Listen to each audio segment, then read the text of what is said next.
Hello, this is Andrew from Atomo, Monday, December 19th. I want to talk a little bit about China, the geopolitical position that China is in. And this has been something that is new to me that was brought forward to my attention. Um, so we're trying to, by putting this together, is just understand, okay, well, what's China's position in the world from a geopolitical standpoint? What does its game board look like? So let's go to a share here and kind of do a setup here. And there we go, that comes up. Okay, so here's what we're looking at from a sense that if China is going to engage in world trade to access markets currently. Okay, not necessarily currently, but maybe we have to take the Belt and Road Initiative into play, and that's a big part of this conversation. And when we look at this map, we can see here that the sheer amount of trade coming out into the Pacific Ocean from China is enormous. I think in one article I was reading is about $13 trillion worth of trade that's coming out. And so you can see how significant that is. And because of the significance of that, if we take a look at it from the board position that I talked about in previous videos, we want to know that if I want to maybe block or get in the way of China's ability to put pieces onto the game board, or uh, if I wanted to kind of threaten their trade abilities, then all I need to do is just to find a way to contain the shipping in this area. And that's essentially what has been done. So let me jump out here for a moment and find the other set up here. Here's another one that I'll put forward for us. Okay. All right. So in this one, what you can see is, well, yeah, if we think of this as a game board, you can say, well, where has the United States placed their blocking game pieces? And you can see that there's this nullification arc that runs, all the way from Iran up into Japan. So there's incredible, as we know, there's an incredible amount of US military bases around the world. And it's almost like, I'm just going to throw some of my color on this, that the expense of putting these game pieces on the board, there has to be some sort of a countervalence to that. So why spend all the money to put these game pieces on the board that if I can arrest the development of China, for instance, to um, in this area of the world to build a regional dominance, then I might be able to direct enough or to shape the way trade works that I can keep enough in the USA trade running to offset the cost of building this board position. This is an incredibly expensive board position to build. We have to look at if I can disrupt using what's the US defense budget usually rings up around 800 million to 1.2 billion. You have to look at the National Defense Authorization Acts when they get updated. They usually have the military spending amounts, or you go to debt clock, I think usdebtclock.org, do a search for that. And the debt clock, I believe, shows you some of the military spending.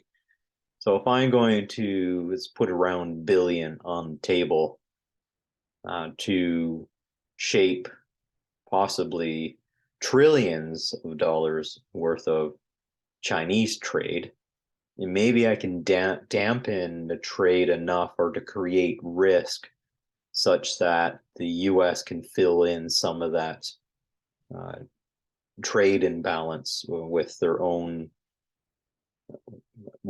trade. Okay. Because $1 billion, I'm not saying that's so it's not the whole US budget that's going into this. But if I were to say even $500 million to set up this defense ring, then potentially $500 million to possibly disrupt even $1 trillion worth of another country's trade could give me that trade in response. So when you look at the game board setup, you can see that there's a strong incentive for China to say, well, okay, well, we can't crack through this nut, or we're not really going to hit it head on, because it's not a China way of doing things. And all through their history, they try not to find the aggressor and to smack them head on. They'll find craftier ways to do it, and China is quite good at maintaining long types of relationships. There was an example kind of recently where Canadian Prime Minister Justin Trudeau, there was a video out where he was talking to Xi, and smug as Trudeau was, trying to chum up to Xi, and Xi basically said, because of, I'm paraphrasing this here, because you haven't shown us a proper due of respect, basically, go away until you understand a bit more about fostering and building relationships. I think allegedly Trudeau leaked some plans or some agreements, something that was important for China, and leak that out, I think, to kind of bolster. Trudeau does this. He likes to look like, hey, look at me hobnob with the global leadership, and I'm so good. And he tends to want to brag about this. And you find this about these kind of leftist-ish. They're so wanting to, like, oh, look at me, I'm proud. It's like you didn't get enough attention when you're growing up, and now you need to. It's part of the virtue signaling and other things like that, where you gotta kind of jump up and down like Donkey and Shrek, and like, oh, look at me, look at me, look at me. So yeah, so okay, let's go to a setup here. Okay, excuse me while I pop through all this. Okay, here's another one. I'll pop this one up here. Okay, so here's a geopolitical topology. So if we want to get around, so essentially what you're looking at before I get into that is you're kind of looking at, if I were to kind of flat earther the world out, and the ring of countries you see around the circle are island countries. The big chunky bits in the middle around here, so I see my mouse pointer running around, are just all the connected land masses of Asia, Europe, Africa, Middle East. Down here, you see that there's a cut. There's the water here that breaks the Americas into their own element. Now, he who controls the spice controls the universe, or at least in this, is he who controls, the Silk Road controls the universe. So it's kind of a Silk Road mentality, is building the bridge across Eurasia into Asia for trade. And given that the oceans are, because of that ring, are not particularly easy to penetrate, then we must find other ways to move products. Well, what's one of okay, well, before I go there, I'm going to talk about why we want to have a Belt and Road, but let's take a look at, okay, so we know that Russia and China are connected. They're doing energy partnerships right now. But if China wants to do a particularly to set up to move goods that don't have that large hop that goes out into the ocean and into that ring that the US has set up, you can see that they have some ways of penetrating through. So you see that there's a way to get through to Pakistan, creating a conduit through there that then gets you into a waterway that can get you into, for instance, this area here where we have the Gulf elements of Saudi Arabia and this area through Egypt.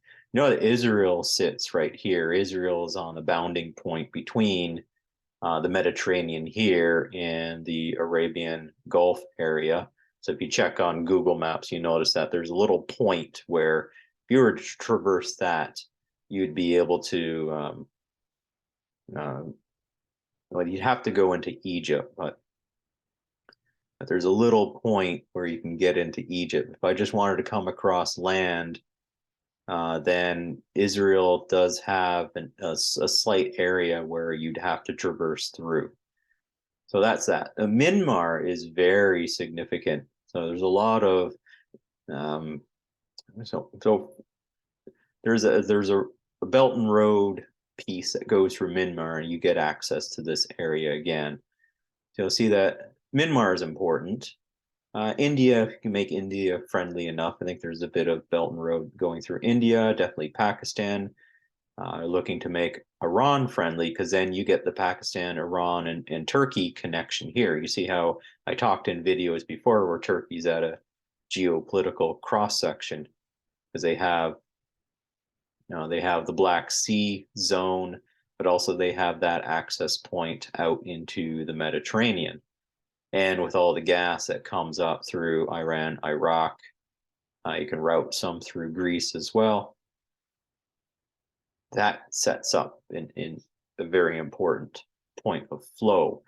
Another interesting point of flow is, for instance, if we were to, Italy is important. So given that you take a look here, that you have Russia, and Russia was really trying to become one with Europe, because that, if Russia were to become one with Europe, that puts Russia as kind of in the kingmaker position of getting a part of that um, game board position of Russia and Asia. But given that Russia is blocked out, you can see here's where Russia gets upset with encroachment on their border. You got Estonia, Latvia, Belarus, which is friendly to them, and Ukraine. See, Ukraine has a lot of connection points in it in itself. So by flipping at least a part of Ukraine, or even flipping enough of Ukraine where they can cut off that part of the access to the Mediterranean, you'll see that if Ukraine were to stay open, then Poland, Germany via Poland has access into that area. And you have a lot of the Danube countries that can get access into the waterway and then flow it through Turkey and then get that out into the global market. Again, that puts Turkey back up onto a big geopolitical pedestal as well.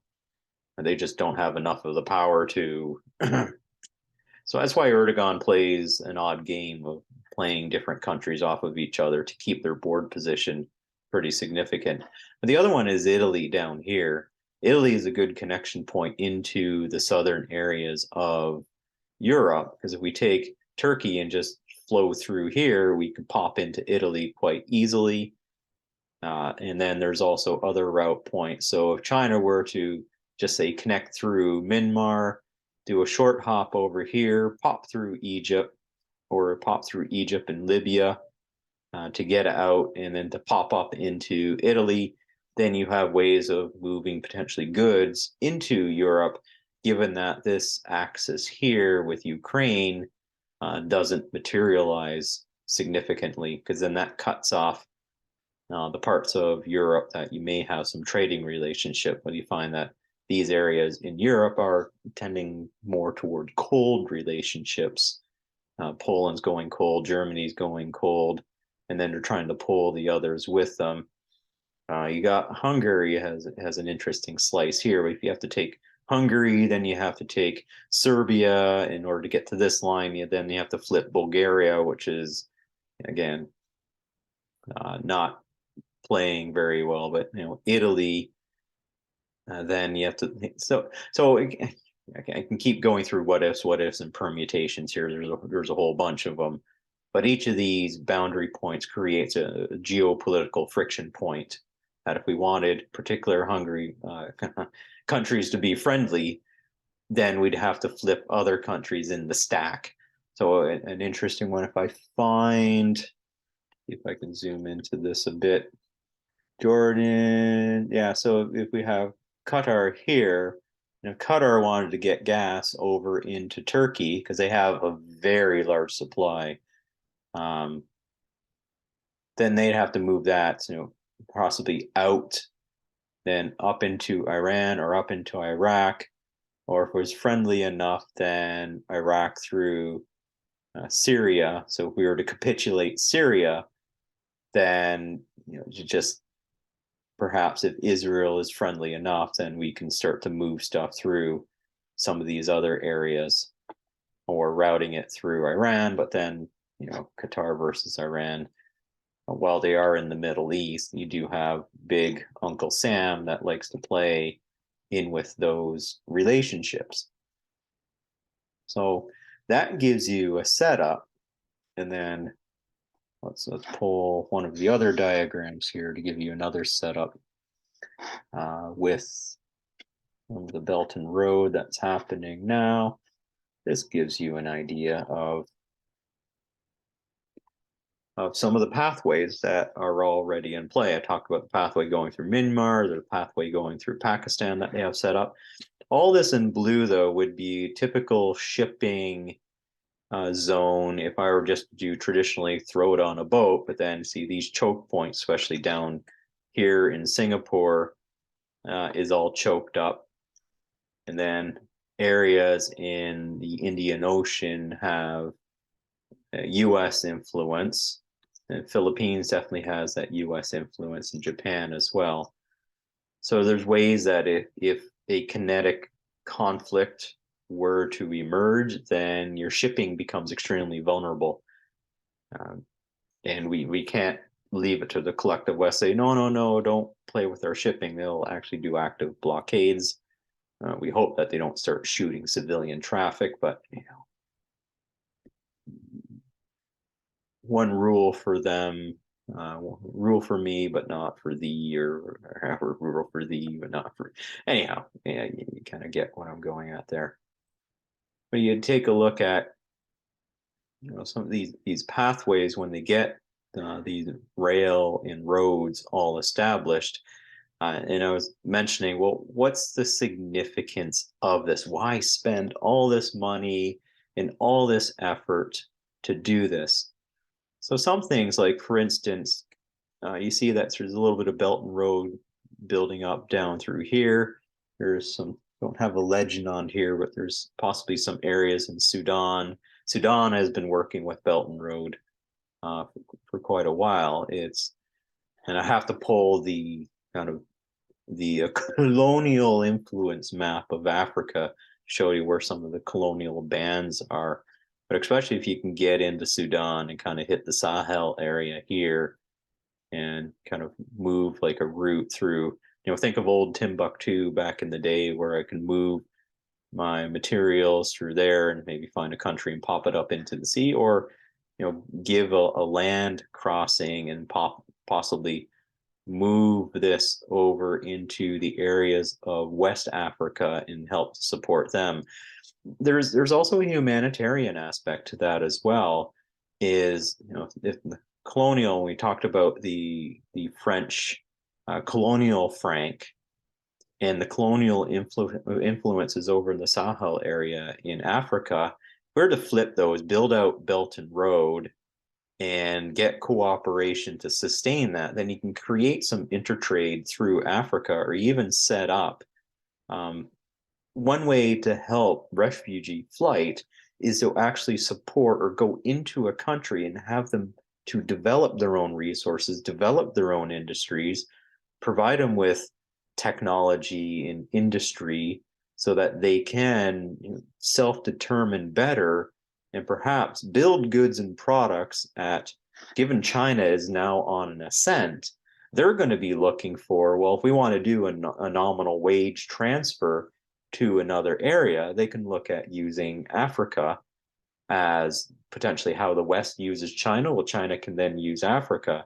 And by doing that, China can then start to develop a trading partner within Africa.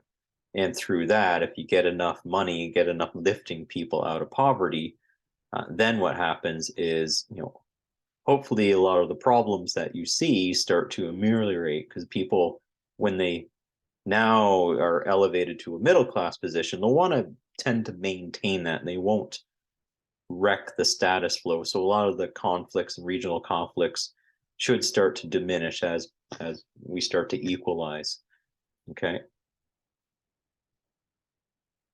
The big thing, though, is as you start to help these countries to develop this infrastructure, I'm going to need to bring builders, I'm going to need to bring engineers, technologists to explain and to teach how to build out infrastructure. So just say we work in Djibouti, we work in Sudan, we help them to develop resources. China gets a cut in that. Given that they're not trying to colonialize, they're actually trying to help them develop, and they're going to pay them the appropriate market rates for this. They can take that in renminbi. What that means then is if these countries are purchasing products in renminbi, or China saying, hey, we'll buy it from you, we'll give you renminbis. Then those renminbis are then tradable for, oh, we want to hire your engineers, we want to hire your technologists, maybe we want to hire some specialist labor to come in and teach us how to do it. Then they can trade that renminbi back. So, hey, well, you got some of our resources, you're going to bring them back to your industries back in China. China's getting supported with cheap energy from Russia. They can then develop those resources and then bring them back through trade, and create kind of this virtuous flywheel of, we'll help you, you level up. That by trade, then China develops their industries more. Then even greening can come in. China can look, now they got more money, they can look in building better and greener industries, and actually show you. I'll jump off this map for a moment, and then just to close out here, what China can then do is show the world that through moving people out of poverty, and I'm not shilling for China here, but just, as a potential miracle, I want to spray my miracle glow on some stuff and say, well, there's another way of doing this instead of this mercantilist, colonial way, or even having a strong central government saying, thou shalt do green stuff the way we do it, and there's no deviation from that plan, because we're finding a very autocratic Western, the collective West is quite autocratic about application of their green policies. But if we were to flip it around and look at kind of an evolutionary way of, well, I'm supporting other countries, developing my industries, making money out of it, then I can start to build in some of the greener necessities, because China can't live in their own smoggy cities. So definitely there is an incentive for them to clean up and take an environmental stance. But as they do that and develop their green technologies, then they can again sell those green technologies out to other countries who can potentially make a jump. So with support from Russia, like Rosatom, for example, building new nuclear power plants, and that's a topic for another video, and providing easier access to cheap energy, even in these, in the sub-Sahara Africa or the Sahel area and other parts of Africa to help them, jump faster past a lot of the evolution cycles that the collective West has gone through, then everybody can benefit. And we'll have to take a look at, well, why the collective West is slowing that down, because they understand that if China gets this economic flywheel up and spinning pretty quick, then collective West and just gets regulated to a regional power. So that's a bit of what's going on. Thought just things that I'm finding out, and I thought I would share them out with you. So, yep, Miracle Glow, here we are. Hopefully there's a way to get us all working together for the benefit of the world. Thank you.